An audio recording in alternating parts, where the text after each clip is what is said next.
जिंदगी ऐसे ही किसी को याद नहीं रखती। इसके लिए इंसान को बहुत सारे पापड़ बेलना पड़ते हैं और बाज पापड़ तो ऐसे भी होते हैं जिन्हें बगैर तेल के बेलना पड़ता है। ये बात कैसी मुश्किल और अजीब है कि बगैर तेल के पापड़ बेले जाएं, लेकिन ऐसा कर दिखाया जमाइमा गोल्ड स्मिथ ने। उसने मोहब्बत की वो दास्तान रकम की है कि रहती दुनिया तक उसका नाम याद रखा जाएगा। एक तरफ रेहाम खान है जो कि साबका बीवी इमरान खान की, और उसने ऐसे इल्जामात इमरान खान पर लगाए कि कोई दुश्मन भी ये बात सोच नहीं सकता। उसने आपसी ताल्लुकात को बीच चौराहे में लाकर खड़ा कर दिया और ऐसे इल्जामात की बारिश कर दी कि इमरान खान भी रहती दुनिया तक और मौत आने तक रेहाम खान को याद रखेंगे कि उसने क्या किया। अजीब बात यह है कि इमरान खान ने इन तमाम इल्जामात का कोई जवाब नहीं दिया। इस सारे सीन में अगर देखा जाए तो जमाइमा गोल्ड स्मिथ का किरदार बड़ा अहम किरदार रहा है। उसने वफा इस तरह से निभाई कि उसने ये बात कही कि अगर ये किताब लंदन से शाया हुई तो मैं इसके खिलाफ कोर्ट में जाऊंगी, ऐसी किताब लंदन से शाया नहीं हो सकती। इससे पहले भी जमाइमा गोल्ड स्मिथ ऐसे काम करती नजर आती हैं जो कि इमरान खान की फेवर में साबित होते हैं, और जमाइमा खान यानी जमाइमा गोल्ड स्मिथ ने वो तमाम काम किए जिससे यह साबित हो सके कि वो वाकईतन इमरान खान से मोहब्बत करती हैं। उन कामों में जब इमरान खान पनामा केस में फंसे हुए थे तो मनी ट्रेल जो लाई गई और लंदन फ्लैट्स के बारे में जो मनी ट्रेल दी गई वो भी जमाइमा खान का एक बहुत बड़ा कारनामा है।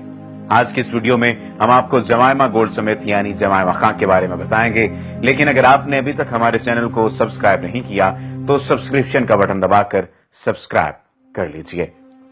स्पॉटलाइट चैनल की हमेशा से ये कोशिश रही है कि ऐसी शख्सियत के बारे में आपको बताया जाए जिन्हें दुनिया मस्बत या मनफी किसी भी अंदाज में बहुत अहमियत देती है। जमाइमा गोल्ड स्मिथ भी एक ऐसी ही शख्सियत हैं। अरबपति बाप की इस बेटी को इमरान खान से उस दौर में मोहब्बत हुई जब मर्दाना वजाहत रोबो दबदबा की वजह से इमरान खान दुनिया की खवातीन के लिए यूनानी देवता की हैसियत रखता था। लेकिन कप्तान नसीर हुआ तो जमाइमा गोल्ड स्मिथ की जुल्फों का। जमाइमा ने खान की मोहब्बत में अपना मजहब, रिश्तेदार, आबाई मुल्क कुर्बान किया और शादी करके पाकिस्तान चली आई। खान के साथ दोनों को एक दूसरे से बेपनाह मोहब्बत थी और शायद दिल के किसी गुमनाम कोने में वो मोहब्बत आज भी दबी हुई है। और कैसे ना हो कि पहली मोहब्बत तो आखिरी सांस तक नहीं भूल सकता इंसान। खैर, पाकिस्तान आने पर जमाइमा को जिन हालात का सामना करना पड़ा वो उसके लिए गैर मुतवक्को और परेशान कर देने वाले थे। जहां एक तरफ नाम नेहाद मजहबी तबका था तो दूसरी तरफ खान के मुखालिफ सियासी गिद, और इनमें पेश पेश नून लीग की जमात उन लोगों को जब खान पर तनकीद के लिए कुछ भी मुयस्सर न आता तो ये लोग खान की निजी जिंदगी के बारे में बात करने लग जाते। ये कैसी हैरानकुन बात है कि इंसान किसी भी शख्स पर इल्जामात लगाए और फिर उन इल्जामात का सहारा लेते हुए किसी औरत का सहारा ले, और औरत का सहारा लेते हुए उसकी जिंदगी पर इल्जामात लगाता चला जाए और ऐसी घिनौनी हरकतें करने लग जाए कि उसकी शख्सियत को एक ऐसा दाग लगाने पर मजबूर हो जाए कि ये समझ ले कि शायद ये दाग उसकी शख्सियत को, उसकी सियासी जिंदगी को दागदार कर देगी। लेकिन ऐसा कहां होने वाला था। जहां एक तरफ नाम नेहाद मजहबी तबका था तो दूसरी तरफ खान के मुखालिफ सियासी गिद्ध और उनमें पेश पेश नून लीग की जमात। उन लोगों को जब खान पर तनकीद के लिए कुछ भी मुयस्सर न आता तो ये लोग खान की निजी जिंदगी को निशाना बनाते। जमाइमा खान जो कि कलमा गो मुसलमान हो चुकी थी, उसके बारे में इस कदर गलाजत भरी जुबान इस्तेमाल की जाती जो कि कलमा गो मुसलमान के लिए इस्तेमाल नहीं की जानी चाहिए, और मैं यहां बताने से कासिर हूं। कभी उसे यहूदी तो कभी बदकिरदार किरदार चाहता। आपको बताते चलें कि ये वीडियो, आज की ये वीडियो फरमाइशी वीडियो है और ये लैला खान के कहने पर बनाई गई है। उन्होंने हमसे ये कहा, रिक्वेस्ट की थी कि आज की वीडियो जमाइमा खान पर बनाई जाए। जैसा कि पहले आपको बताया जा रहा था कि कभी उसे एक ऐसी शख्सियत के तौर पर सामने लाया गया जो बदकिरदार है, जो गंदी औरत है, और उसके मुसलमान होने से पहले की जिंदगी की तस्वीर के पोस्टर बनवाए गए, उसको गंदी गालियां दी जाती, उस पर टाइलें स्मगल करने के झूठे मुकदमे बनाए गए, और ये सब करने वालों में नून लीग और नाम नेहाद मुनाफिक मजहबी तबका था। ان سب حالات کی وجہ سے جمائمہ خان حد سے زیادہ دل برداشتہ ہوئی اور اس نے خان سے کہا کہ تم سیاست چھوڑ دو، ہم لندن جاتے ہیں، وہاں رہیں گے، تم میرے والد کا کاروبار سنبھال لینا۔ عمران خان نے اس پر صاف انکار کیا کہ میں سیاست میں غریبوں کے لیے آیا ہوں اور اپنے ملک کے لوگوں کو اکیلا چھوڑ کر خود عیاشی کی زندگی گزارنے لندن نہیں جا سکتا۔ اس پر بات اس حد تک بڑھی کہ طلاق تک پہنچ گئی، اور پھر ایک دن محبت کے ان دو پنچھیوں نے اپنے آشیانے الگ کر لیے۔ عمران خان نے اپنے ایک انٹرویو میں کہا تھا کہ جمائمہ سے طلاق میری زندگی کا سب سے تکلیف دہ دن تھا۔ اس سب کے بعد جمائمہ خان اپنی سابقہ زندگی میں مکمل طور پر واپس چلی گئی۔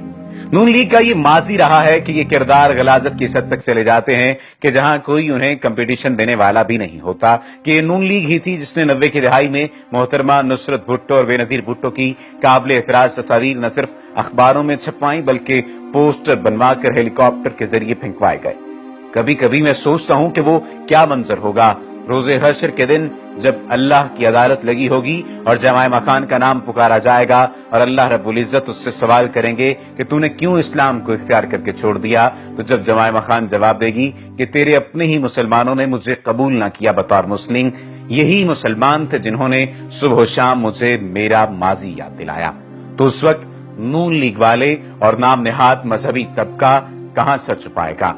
ایک مسلمان کو کافر کہنا کتنا بڑا جرم، اور ایک کافر جو مسلمان ہو جائے اس سے کافر ثابت کرنے پر تلے رہنا تو جرم عظیم ہے۔ جمائمہ نے قرض چکایا ہے عمران خان کی بیوی ہونے کا، ایک ایسے سیاستدان کی بیوی ہونے کا کہ جس کا ایک جرم بھی سامنے نہیں لایا جا سکا۔ میں کسی بھی شخص کا قائل نہیں ہوں، نہ ہی سپاٹ لائٹ کی پوری ٹیم کسی شخص کی سیاسی طور پر قائل ہے اور نہ ہی سماجی طور پر قائل ہے، لیکن کوئی بھی ایسا حربہ استعمال نہیں کیا جانا چاہیے سیاست میں جو کسی کی ذاتی زندگی کو اس طرح سے کھول کر بیان کرتا ہے۔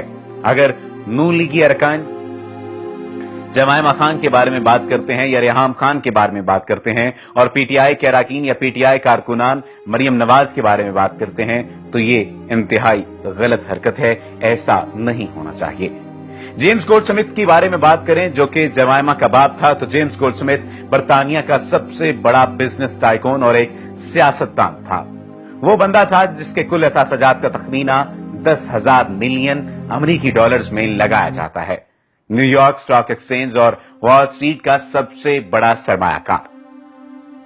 اس کے بھی ڈوبے ہوئے کاروبار کو ایک دن میں اٹھایا جا سکتا تھا۔ دنیا کی سب سے بڑی گڈ ول گولڈ سمتھ نے دیا تھا۔ وہ بڑے بڑے گھر بنانے کا شوقین تھا۔ اس کے لندن، میکسیکو میں محیط محلات تھے۔ میکسیکو لومالا میں 25,000 ایکڑ میں اس نے دنیا کا سب سے خوبصورت محل بنایا تھا۔ گولڈ سمتھ کی بیٹی جمائمہ کو برطانوی شہزادی لیڈی ڈیانا اپنی بہن کہتی تھی۔ اسے شہزادی جتنا پروٹوکول ملتا تھا۔ ایک کرکٹ میچ میں جمائمہ کو پاکستانی کرکٹر عمران خان پسند آ گئے اور واپسی پر اس نے اپنے والد کو کہا کہ میں اس پاکستانی کرکٹر سے شادی کرنا چاہتی ہوں۔ اس نے کہا کہ تم پاکستانی مسلم سے شادی کرو گی، میں صرف ایک ہی شرط پر اجازت دے سکتا ہوں کہ تم پاکستان میں شفٹ نہیں ہوگی۔ گولڈ سمتھ کا خیال تھا کہ اتنا پیسہ اور دولت دیکھ کر عمران خان ہر بات مان لے گا، مگر پاکستان کا ضدی پٹھان کھڑا تھا۔ جمائمہ نے عمران خان سے شادی کی خواہش کرتے ہوئے کہا کہ میں شادی صرف اس سے کروں گا جو مسلم ہو اور پاکستان میں زندگی گزارے۔ اس پر اس کا باپ ناراض ہو گیا، مگر عمران خان نے کہا کہ والد کو راضی کرو۔ جمائمہ نے ناراض والد کو لیڈی ڈیانا کے ذریعے سے منا لیا اور مسلمان ہو کر شادی کر کے پاکستان آ گئی۔ 1996 میں گولڈ سمتھ بیمار ہوا۔ وہ تب یورپ پارلیمنٹ کا رکن تھا۔ اس کا ایک بیٹا 18 سال کا تھا۔ گولڈ سمتھ نے جمائمہ کو پاس بلایا اور کہا کہ تمہارے دونوں بھائی کافی چھوٹے ہیں، تم یہاں پر شفٹ ہو جاؤ اور عمران خان سے بھی کہو کہ وہ یہاں پر شفٹ ہو جائے اور میرا کاروبار اور سیاست دونوں کو سنبھال لے۔ مجھے اس انسان نے عمران خان سے بات کی اور پھر عمران نے کہا کہ اگر میں وہاں جا کر سیاست کرنا شروع کر دوں گا تو دنیا مجھے غدار بولے گی، میرا ملک مجھے غدار بولے گا، میرا ضمیر مجھے کہے گا کہ تم پیسے کے لیے بک گئے۔ میں اپنے اور اپنی عوام کے ساتھ ایسا نہیں کر سکتا، میرا دل یہاں کے لیے دھڑکتا ہے۔ تم خود انگلینڈ شفٹ ہو جاؤ اور اس سے اچھا کام کر لو گی۔ 1996 میں گولڈ سمتھ کے مرنے کے بعد جمائمہ کو جائیداد سے 1200 ملین امریکی روپیہ ملا، جسے امریکن ڈالر کہا جاتا ہے۔ ساتھ میں لندن اور فرانس والے محلات بھی ملے۔ जमायमा ने इमरान खान को तमाम जायदाद के मुताबिक अपनी बीवी के तमाम पैसों का मालिक होता है, लेकिन उसने ऐसा नहीं किया। उसने अपनी तमाम तर जायदाद और तमाम तर चीजें उसको दे दी और ये बात कही कि मेरे पास अल्लाह का दिया हुआ सब कुछ है। 2004 में जमायमा के पाकिस्तान न आने और इमरान खान का इंग्लैंड न जाने पर इख्तिलाफ पैदा हुआ। फिर भी एक गैर मुस्लिम को मुसलमान करना एक मुसलमान की सबसे बड़ी जीत हुआ करती है और सबसे आगे होती है यही जमायमा खान। अगर वाकईतन इमरान खान को पैसे का लालच होता तो 1200 मिलियन अमेरिकी डॉलर्स लेना और कमोबेश वहां पर जाकर सेटल हो जाना किसी भी शख्स की जिंदगी का अहम किरदार होता है। लेकिन जमायमा खान की मोहब्बत भी आप देख लीजिए कि जमायमा खान आज भी उसी तरह पर मोहब्बत करती है और जब भी किसी मुश्किल का उसे सामना करना पड़ता है, यानी इमरान खान को किसी मुश्किल का सामना करना पड़ता है, तो वो आन मौजूद होती है। उम्मीद है कि आज की वीडियो आपको पसंद आई होगी, लेकिन अगर आपने अभी तक हमारे चैनल स्पॉटलाइट चैनल को सब्सक्राइब नहीं किया तो सब्सक्रिप्शन का बटन दबाकर सब्सक्राइब करना मत भूलिए।